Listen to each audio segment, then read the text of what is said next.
Shalom, selamat pagi jemaat yang diberkati dan dikasihi oleh Tuhan. Selamat hari Minggu dan selamat bertemu kembali di dalam ibadah online kita pada pagi hari ini. Bagaimana nih kabarnya semuanya? Semoga semuanya tetap sehat dan selalu sehat ya. Semoga kita selalu dalam perlindungan Tuhan dan kiranya kita juga boleh menjalani hari-hari kita dengan penuh syukur dan penuh sukacita. Oh ya, sebelumnya perkenalkan, saya Nindi. Saya akan membawakan informasi serta pengumuman penting untuk jemaat semuanya. Nah, untuk informasi yang pertama, untuk ibadah kita sementara masih dalam format online ya. Kita sama-sama berdoa dan terus berharap semoga kita segera mendapatkan izin dari pemerintah untuk boleh melaksanakan ibadah reguler. Nah, untuk informasi yang kedua, bagi jemaat dihimbau untuk tetap jaga diri dan jaga kesehatan. Jangan lupa untuk tetap taat pada protokol kesehatan dari pemerintah untuk selalu menggunakan masker di mana aja.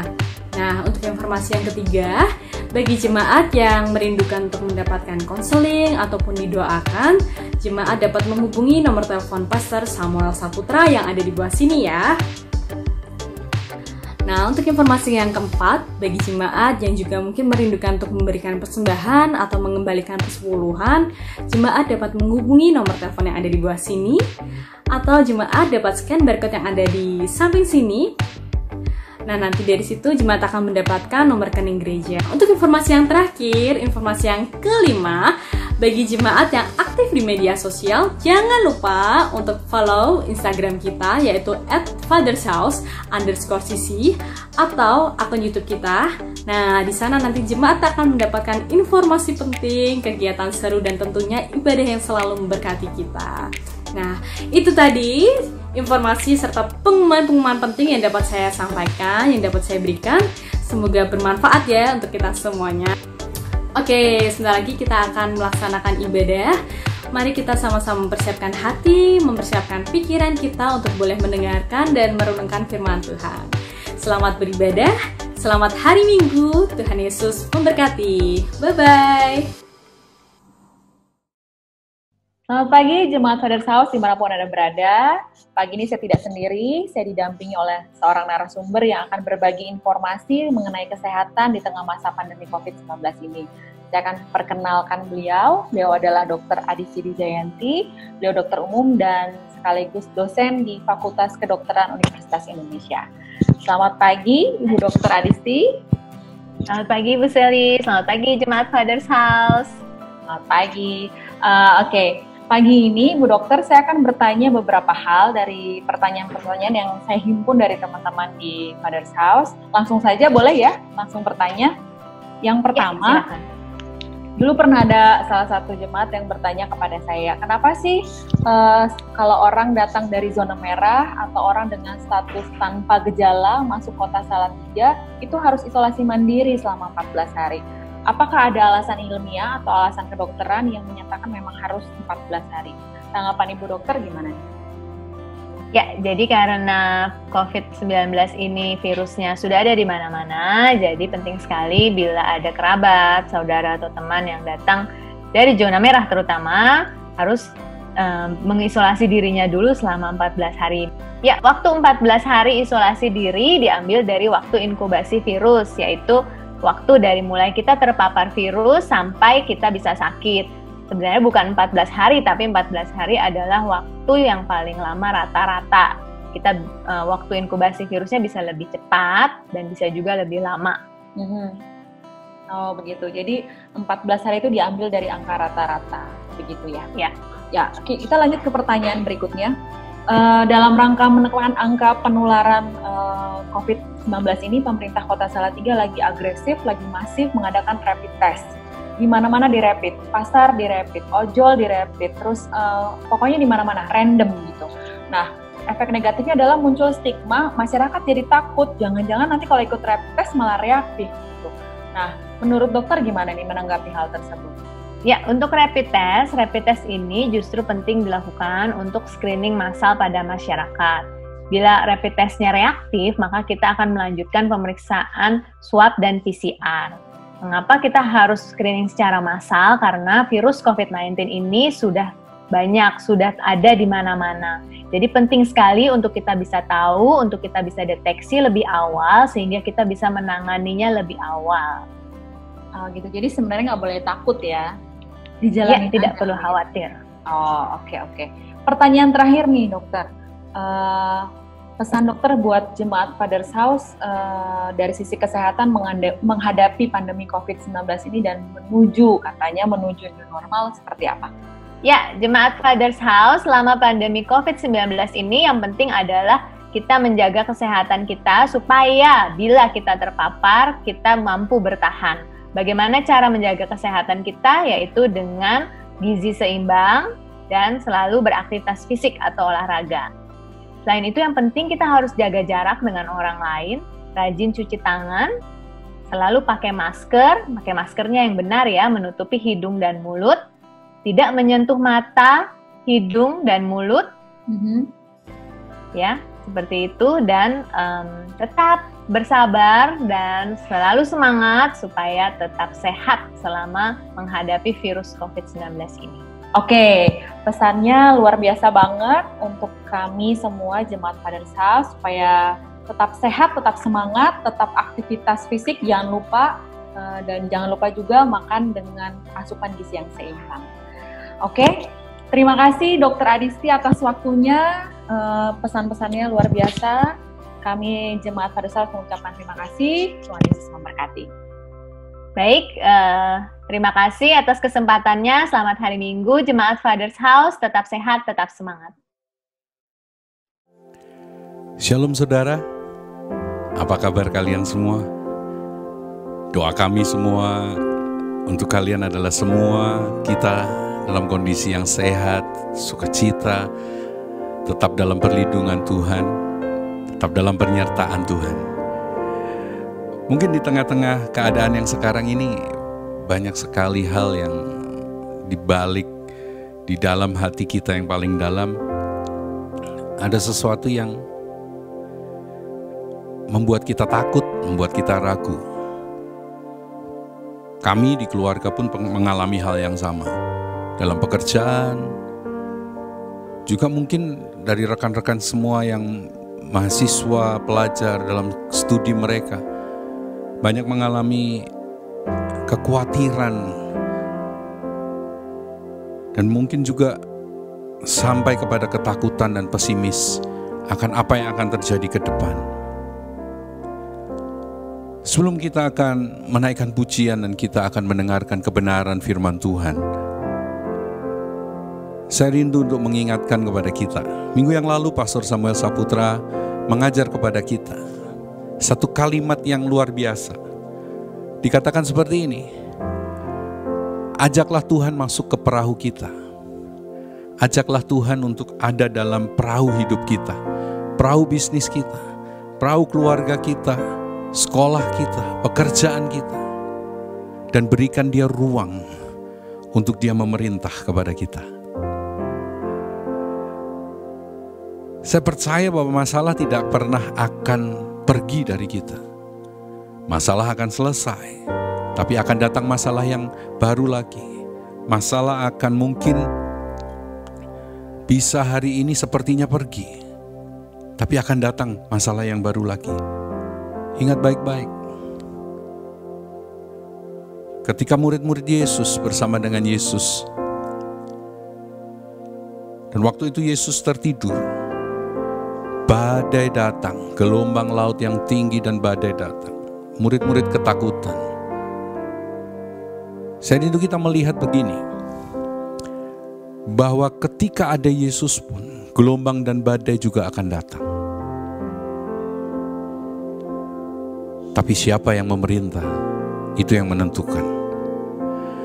Ada satu kunci yang sudah diceritakan di dalam firman Tuhan, di dalam Amsal pasal yang ketiga ayat yang kelima, dikatakan seperti ini: percayalah kepada Tuhan dengan segenap hatimu, dan jangan bersandar kepada pengertianmu sendiri. Firman Tuhan ini mengatakan bahwa percaya, menaruh hidup kita untuk diperintah oleh Tuhan kita. Inilah kunci, inilah yang akan menjadi kekuatan buat kita. Buat kalian yang pelajar, Buat kalian yang bekerja hari ini, mahasiswa yang memiliki bisnis, ini firman Tuhan untuk kita semua. Bahkan kalian yang hari ini bingung mau ngapain ini, jangan bersandar kepada pengertianmu sendiri, tapi percayalah kepada Tuhan dengan segenap hatimu. Saya ajak mari kita berdoa. Siapkan hati kita untuk kita bisa memuji, menyembah Tuhan, menaruh harap dan percaya kepada Tuhan. Dan kita bisa menerima hati Tuhan pagi hari ini yang akan disampaikan oleh hamba-Nya. Mari kita berdoa. Tuhan Yesus, kami datang kepadamu.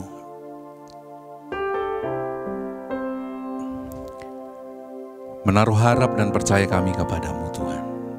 Di tengah semua keadaan, di tengah semua kondisi hari ini, kami percaya ketika kami mempersilahkan Tuhan masuk dalam perahu kehidupan kami dan memerintah dalam kehidupan kami. Kami percaya yang terbaik, rancangan yang terbaik terjadi dalam hidup kami. Pimpin kami Tuhan dalam ibadah kami pagi ini. Urapi hamba-Mu yang akan menyampaikan hati Tuhan pagi hari ini.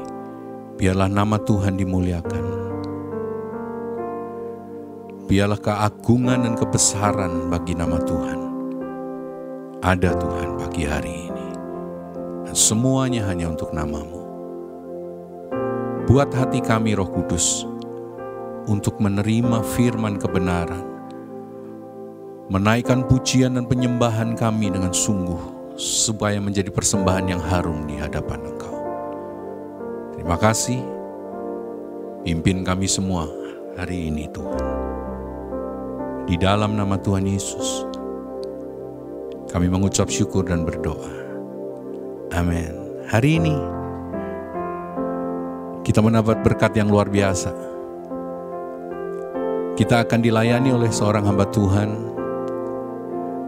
yaitu Bapak Pendeta Rubin Ong. Dan juga kita akan dilayani oleh rekan-rekan saudara-saudara kita, The Glorify the Lord Ensemble.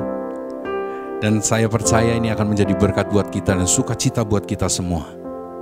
Mari kita sambut dengan antusias ibadah kita hari ini, dan kita menyambut Tuhan dalam ibadah kita. Dimanapun kalian berada, Tuhan Yesus memberkati. Rencana Tuhan adalah rencana yang penuh dengan harapan dan yang sempurna. Percayalah, dalam rencananya yang sempurna, ada karyanya yang sempurna bagi kita. Mari sama-sama kita menyembah Tuhan kita.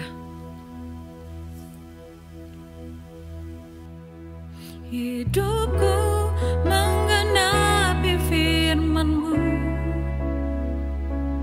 tanda mujizat sertai tiap langkahku. Kau bersamaku, di dalamku, jadi bukti kebesaran-Mu.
Shalom, jemaat IFGF Father's House yang ada di Salatiga. Saya Ruben Ong. Sebuah kepercayaan buat saya untuk hari ini di ibadah online daripada gereja ini, untuk saya berbagi isi hati Tuhan. Saya berterima kasih tentunya pada Tuhan untuk kepercayaan ini. Juga thank you Penatua Samuel Saputra, yang saya biasa panggil Kosem. Ini gereja sudah seperti keluarga saya sendiri. Apalagi sekian tahun yang lalu saya pernah ada di Salatiga, terutama di Kopeng, untuk kemudian tinggal bersama-sama dengan keluarga Kosem. Sebuah kepercayaan buat saya. Juga saya ucapkan terima kasih buat para diaken yang ada di gereja ini. Saya Ruben Ong. Saya tanpa bermaksud bahwa merasa saya paling tahu, paling hebat, paling pintar. Sama sekali saya tidak datang dengan hati seperti itu. Saya tetap orang yang sederhana saja, yang karena anugerah Tuhan bisa pakai hidup saya. Nah, saya hari ini izinkan berbagi sebuah prinsip penting dalam kehidupan, namanya perubahan. Nah, kita memang sekarang ada di masa perubahan yang begitu luar biasa. Kita melihat semuanya berubah. Pola bisnis berubah, sistem kepemimpinan berubah, bahkan gereja pun mengalami banyak perubahan yang luar biasa.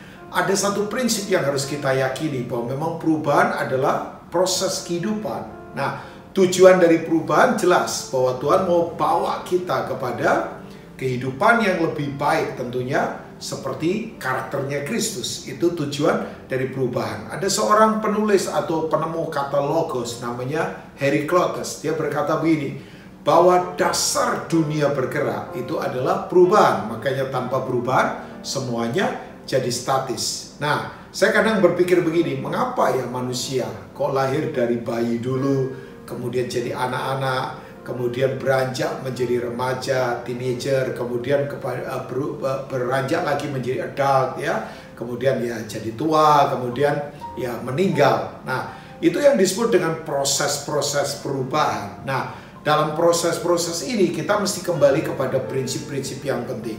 Nah, Bapak Ibu, kita akan melihat Bapak Ibu semua yang mendengar siaran lewat online ini, ya, kita akan melihat di kitab 2 Korintus pasal yang ketiga tentunya, ya. Kalau kita membaca mulai ayat yang ke-17, ya, kita tahu bahwa surat ini Paulus tujukan kepada jemaat Korintus. Kita tahu kota Korintus, Bapak Ibu, sekian ribu tahun yang lalu waktu Paulus menulis surat ini, kita tahu bahwa kota ini adalah kota yang besar, kota yang maju, port city, kota pelabuhan, kemudian banyak filsuf-filsuf pintar di sana. Mereka kemudian jemaat Korintus, kita tahu karunia-karunianya hebat, disentuh, diperlengkapi oleh orang-orang yang luar biasa seperti Petrus, Apolos, kemudian Paulus sendiri. Tapi masalah dari jemaat di Korintus adalah, bayangkan, Paulus equip jemaat ini 4 tahun, tapi ternyata jemaat ini kemudian direbuke, ditegur begitu keras oleh Paulus karena tidak berubah menjadi dewasa. Tandanya apa?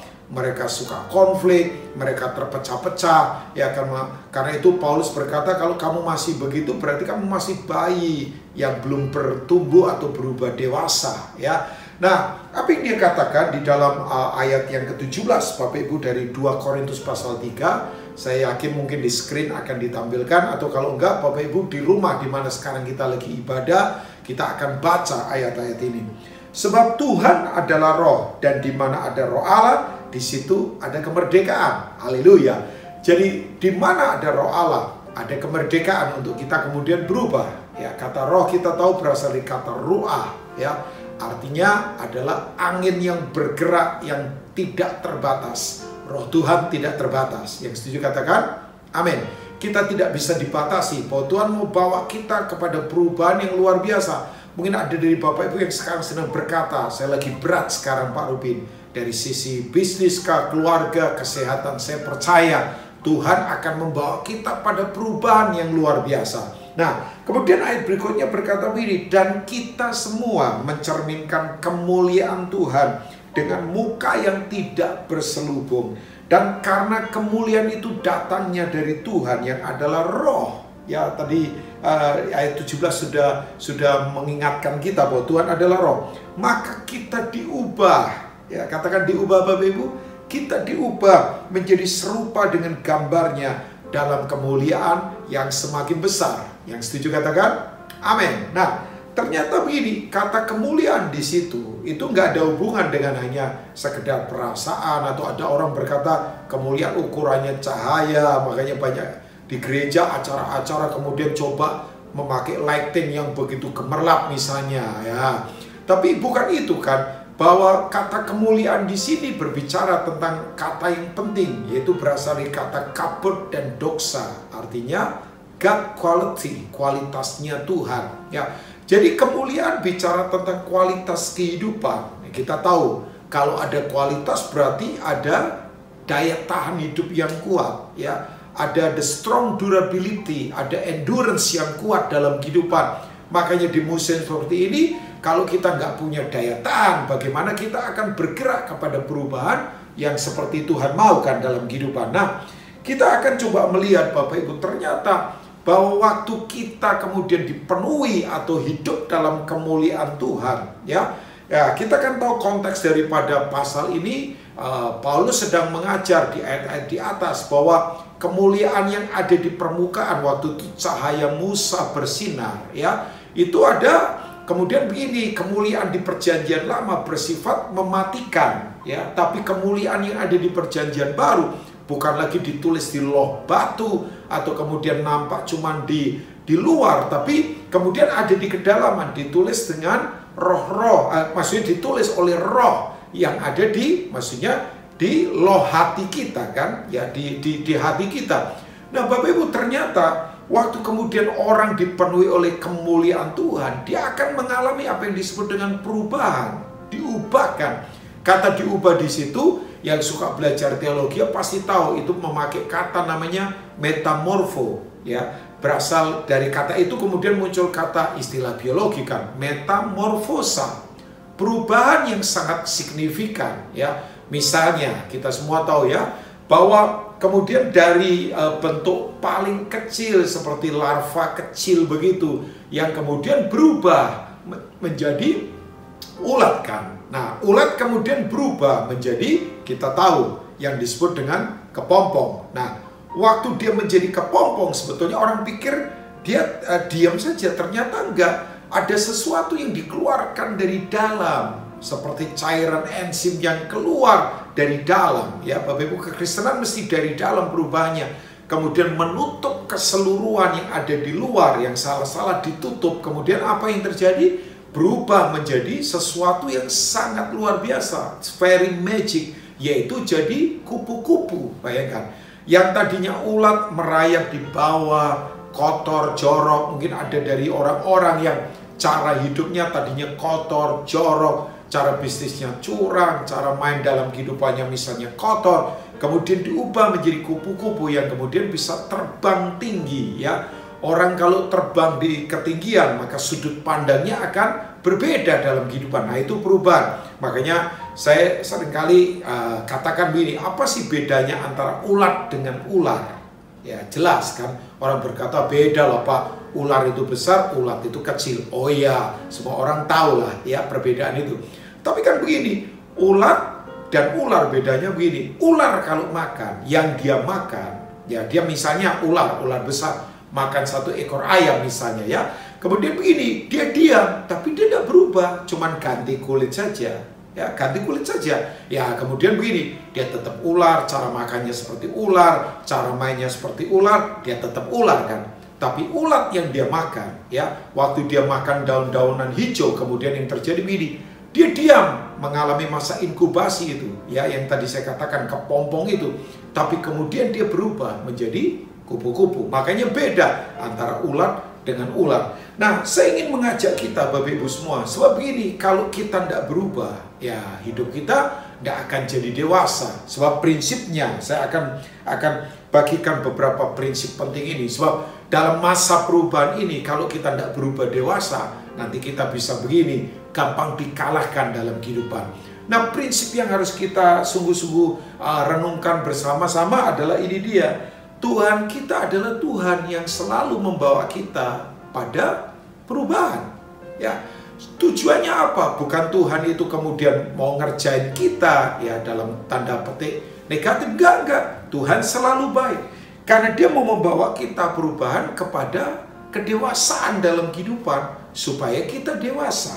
Ya, jadi Bapak Ibu nggak usah takut, walaupun mungkin sekarang kita ada di masa yang tidak gampang. Ya, tapi percayalah, mau negatif atau positif apa yang sedang terjadi, Tuhan tetap mengendalikan segala sesuatu. Ya, gak usah takut Bapak Ibu. Ya, saya bilang begini bukan sok-sokan saya kuat dan sebagainya, enggak. Tapi saya sadar begini, bahwa kekuatan saya datang dari Tuhan. Tuhan membawa kita kepada musim perubahan, ya kan? Seperti begini, tidak ada sesuatu yang sebetulnya bisa membuat kita kalah, kan? Kenapa orang kemudian kecewa, responnya salah? Karena begini, cara dia bersikap terhadap semua yang terjadi negatif dalam kehidupan, ya. Nah, saya ingin mengajak kita, Allah kita, Tuhan kita adalah Tuhan atas perubahan. Bapak Ibu tahu, kalau orang tinggal di beberapa negara yang musimnya misalnya bisa sampai 4 musim, kita bersyukur. Kita tinggal di bangsa yang cuma 2 musim saja, musim hujan dan musim panas. Tapi kalau ada orang yang tinggal di musim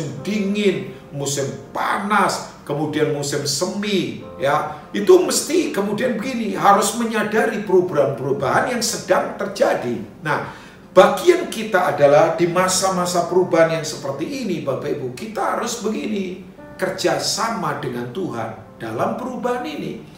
Kita mesti kooperatif, yaitu bahasa yang saya pakai. Kita mesti kerjasama, kita harus setuju dengan perubahan yang sedang terjadi.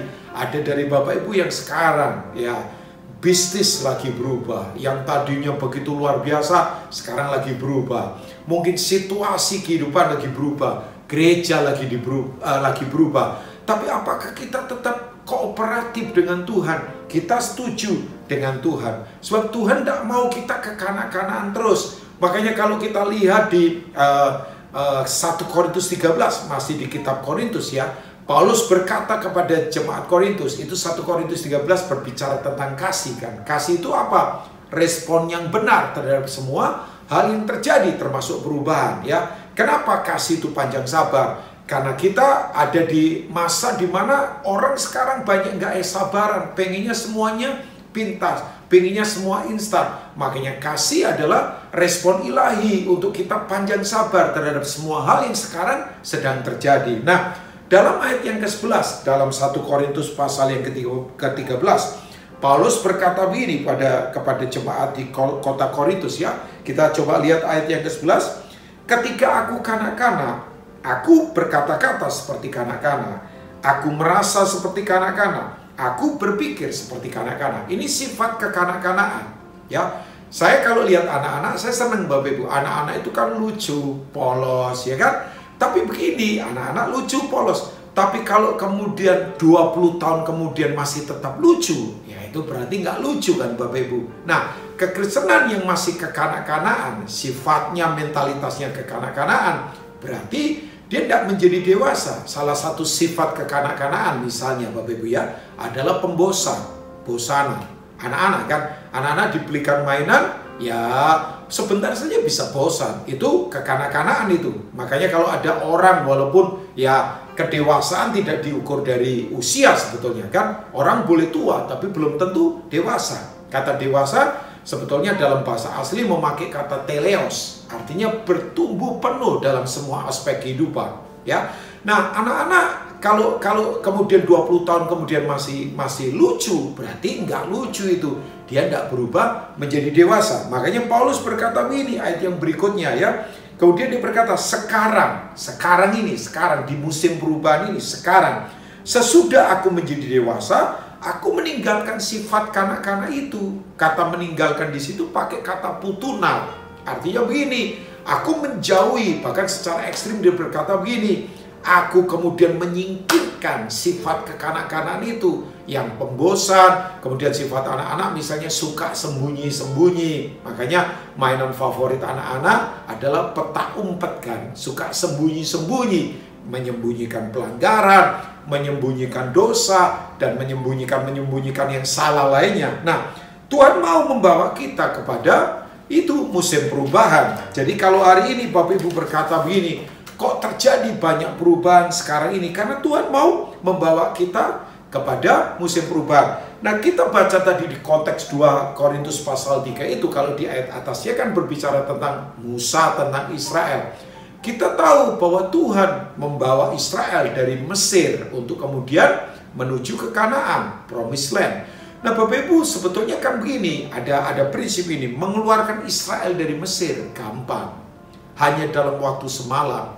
Ketika 10 tulah, puncaknya adalah waktu anak sulung semua mati dari manusia ke binatang. Kemudian Firaun menyerah, silakan keluar dari Mesir. Jadi mengeluarkan Mesir dari Israel gampang, cuman butuh waktu semalam saja keluar. Tapi yang sulit adalah mengeluarkan Mesir dari Israel. Saya ulangi, mengeluarkan Israel dari Mesir, maaf tadi saya salah sebut, mengeluarkan Israel dari Mesir gampang, cuman dalam waktu 1 malam. Tapi yang sulit mengeluarkan Mesir dari Israel. Nah, Tuhan mau supaya sifat-sifat Mesir yang adalah gambaran keduniawian harus keluar dari diri kita. Nah, tujuan Tuhan mengeluarkan Israel dari Mesir kan supaya mereka beribadah. Ya, kata ibadah di situ bukan hanya sekedar tepuk tangan liturgi dan sebagainya. Tapi kata ibadah, saya suka memakai kata ini, eusebia. Artinya begini, godly, menjadi seperti Tuhan karakternya. Nah, tujuannya itu Bapak Ibu. Tapi ternyata yang terjadi begini, bahwa ketika orang Israel menolak perubahan, bayangkan, ya Bapak Ibu ya, orang Israel keluar dari Mesir kira-kira menurut para penafsir jumlahnya ada 3 juta orang. Banyak ya. Tapi yang masuk ke tanah perjanjian hanya 2 orang saja. Berarti begini, tiap hari ribuan orang bisa mati. Ya, karena menolak perubahan. Makanya ketika orang tidak mencermati ini, tidak kemudian begini, menyadari bahwa Tuhan kita adalah Tuhan perubahan, maka kemudian begini, responnya bisa salah dalam kehidupan. Kemudian yang terjadi, ya dia tidak bisa maksimal dalam kehidupan. Ya, nah saya ingin mengajak kita, yuk Bapak Ibu semua, Tuhan adalah Tuhan atas perubahan. Tuhan yang membawa perubahan supaya begini, kita bertumbuh dewasa. Kadang-kala memang gak enak apa yang sedang terjadi, tapi percayalah, Tuhan tidak pernah tinggalkan kita. Makanya di musim perubahan, yuk kita mesti kooperatif. Misalnya begini Bapak Ibu, kalau memang sedang musim panas, ya jangan pakai pakaian musim dingin. Orang Jawa ngomong jadi sumuk, kepanasan kan.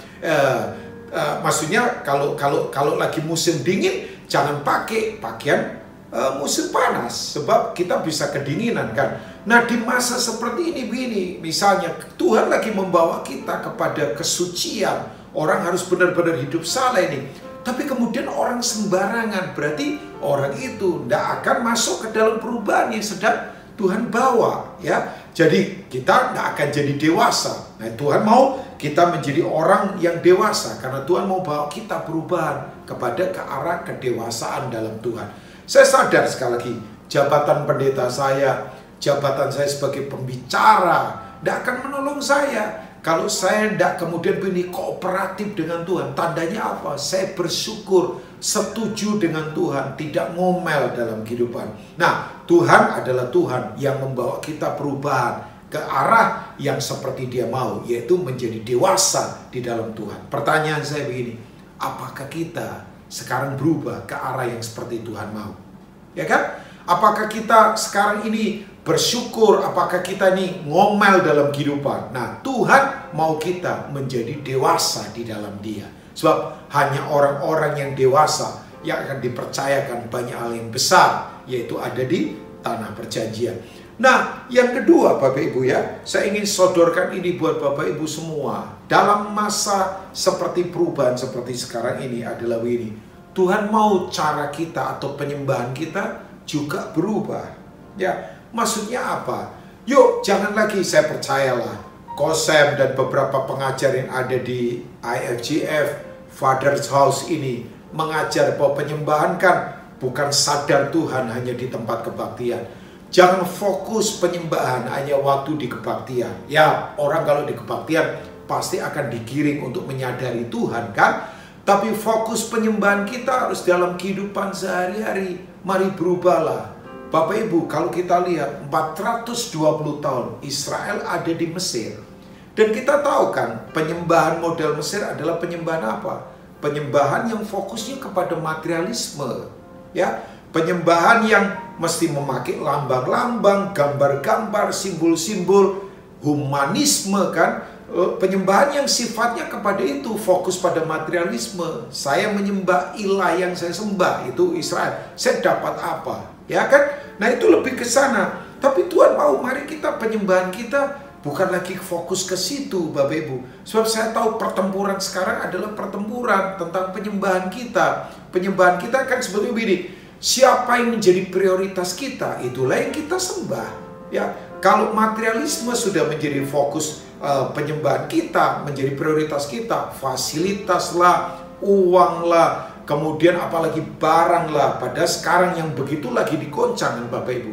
Sekarang yang begitu-begitu, fasilitas, barang, semua lagi digoncangkan. Makanya Tuhan mau membawa kita kepada penyembahan yang benar. Sekali lagi kalau saya berkata penyembahan, gak ada lagi isu hanya cuma tepuk tangan menyanyi, bukan itu. Sebab maafkan, orang nyanyi lagu rohani tidak menjamin dia rohani kan. Ya bahkan lagu rohani bisa saja sekarang sudah jadi industri rekaman rohani. Gak apa-apa, itu sah-sah saja asal motivasinya benar. Tapi kembali lagi kepada penyembahan yang memang kepada fokus pada kehidupan sehari-hari. Bapak Ibu, makanya waktu Musa bertanya, jadi waktu Tuhan utus Musa, kita tahu kan ceritanya bahwa ada semak yang keluar api tapi tidak terbakar. Kemudian dari cerita itu Tuhan utus Musa untuk kembali lagi ke Mesir. Musa berkata begini, Tuhan nanti kalau umatmu tanya, yang mengutus aku siapa? Ya, Tuhan berkata begini, katakan yang mengutus kamu adalah aku, I am that I am.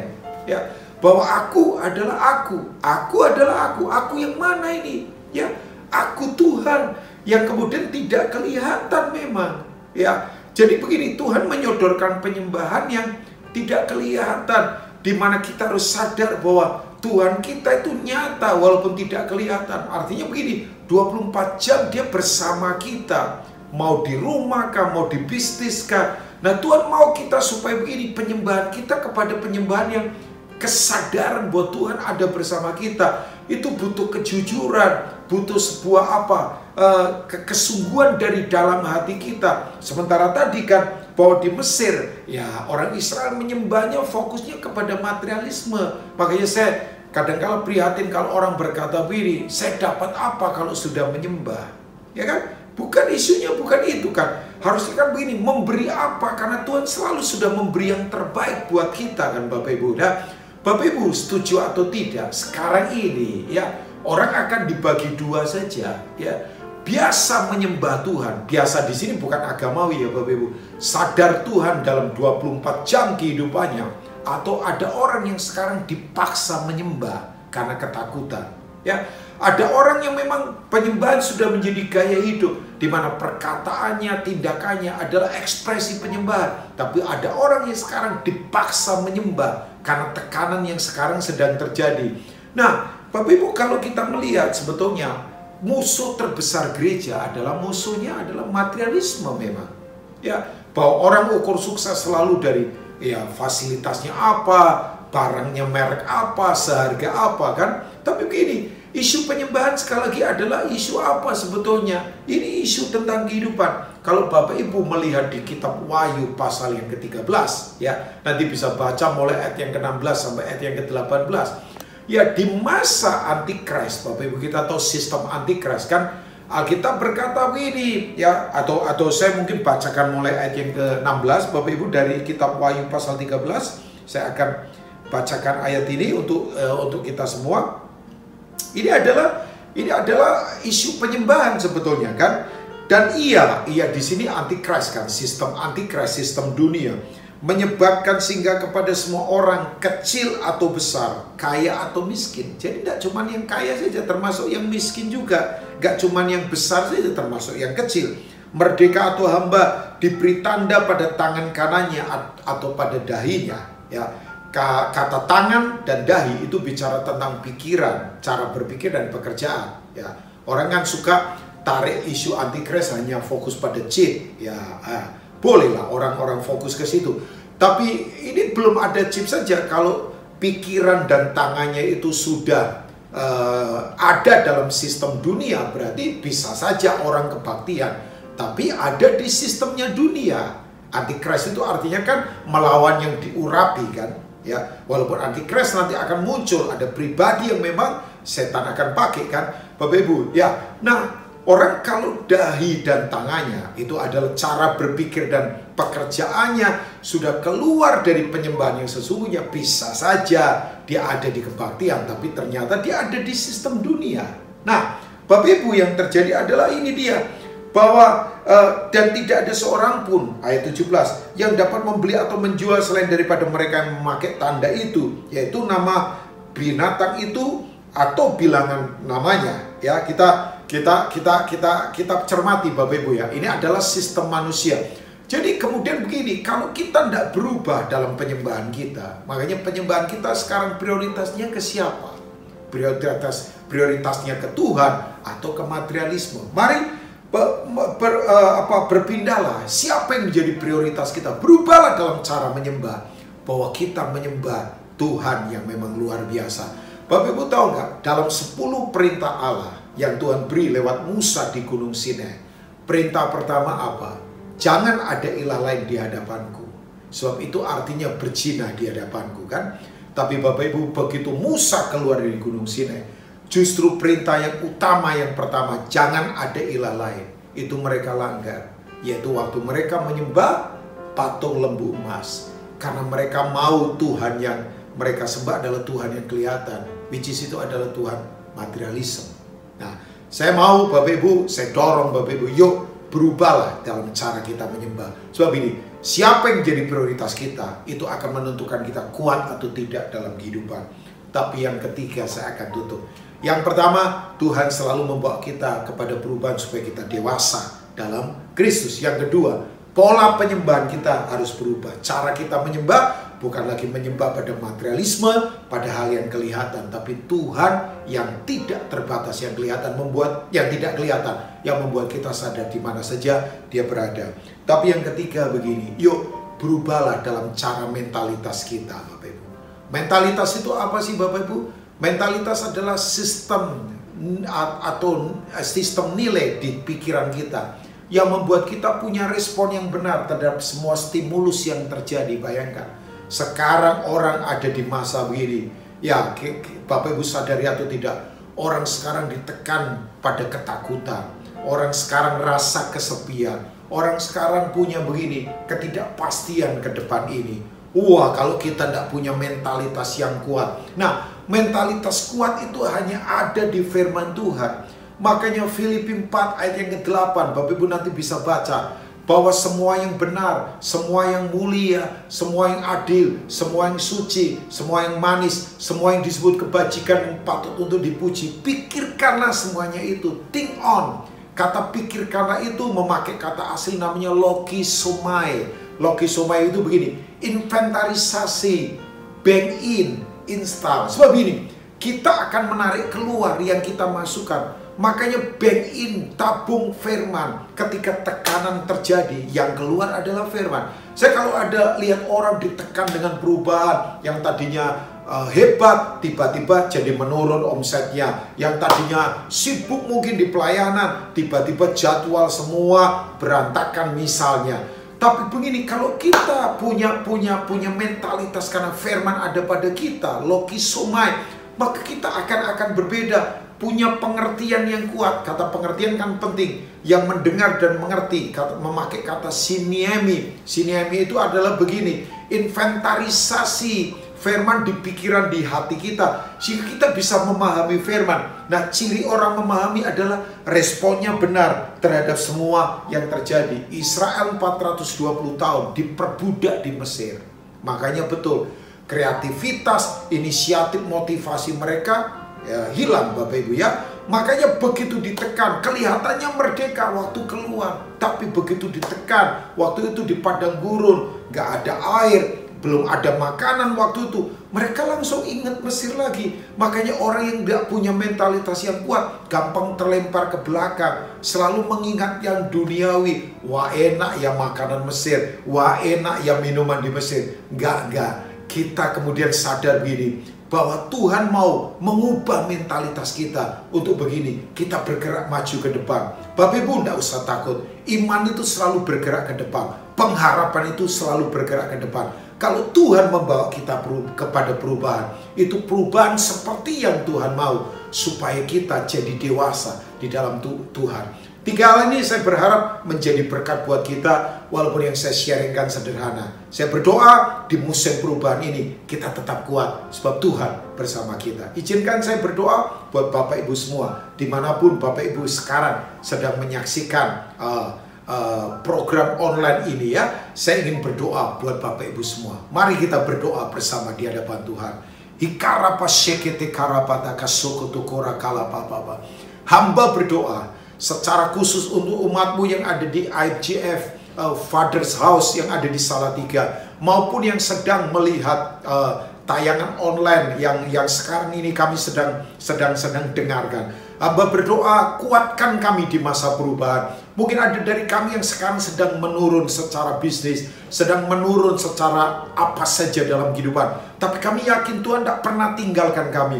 Engkau membawa kami keluar dari perbudakan untuk masuk kepada tanah perjanjian, di mana kami maksimal untuk kemudian begini, kami melakukan kehendak Tuhan. Hari ini yang sakit sembuhkan, hari ini yang lemah dikuatkan, hari ini yang sedang berat, kami tahu Engkau tak pernah tinggalkan kami. Terima kasih, firman-Mu termeterai memerdekakan setiap kami.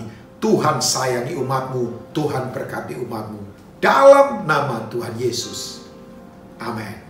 Tuhan memberkati Bapak Ibu semua.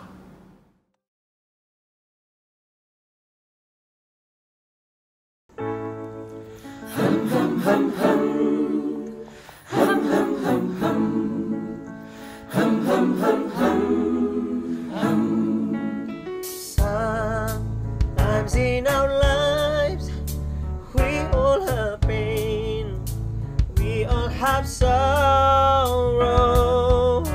But if we are wise, we know that there's always tomorrow. Lean on me when you're not strong, and I'll be your friend. I'll help you carry on. For it won't be long till I'm gonna need somebody to lean on. Just lean on me, brother. When you need a hand, need somebody to lean on. Just like a brother, that you understand. We all need somebody to lean on. If there is a load, there's a load have to bear, that you can carry. I'm right up the road. I'll share your load if you just call me. Call me, call me, call me, call me, call me, call me. It won't be long till I'm gonna need somebody to lean on, lean on. Lean on me, lean on me, lean on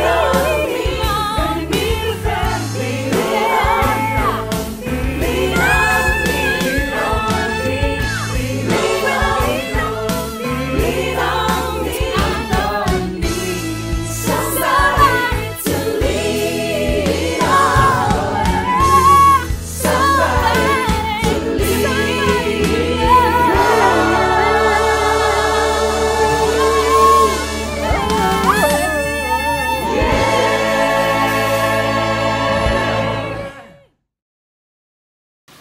Happy Sunday buat jemaat Father's House yang diberkati Tuhan. Saya yakin pagi hari ini saudara sangat diberkati dengan pesan yang Tuhan sudah sampaikan lewat Pastor Robin Ong pagi hari ini. Dan renungkan apa yang sudah disampaikan, catat lagi, dengar lagi, dan diskusikan lagi bersama-sama dengan keluarga di rumah, dan minta Roh Kudus untuk menjelaskan lagi dan memberi kepada kita hikmat bagaimana mengimplementasikan, mempraktekkan kebenaran yang tadi kita sudah dengarkan. Wow, keren banget. So, sekali lagi atas nama IFJF Father's House Community Church Salatiga, Pastor Robin Ong, terima kasih. Thank you sudah memberkati kita jemaat di Salatiga dan juga di berbagai kota, bahkan provinsi, bahkan berbagai pulau yang hari ini bergabung bersama-sama dalam online service pagi hari ini.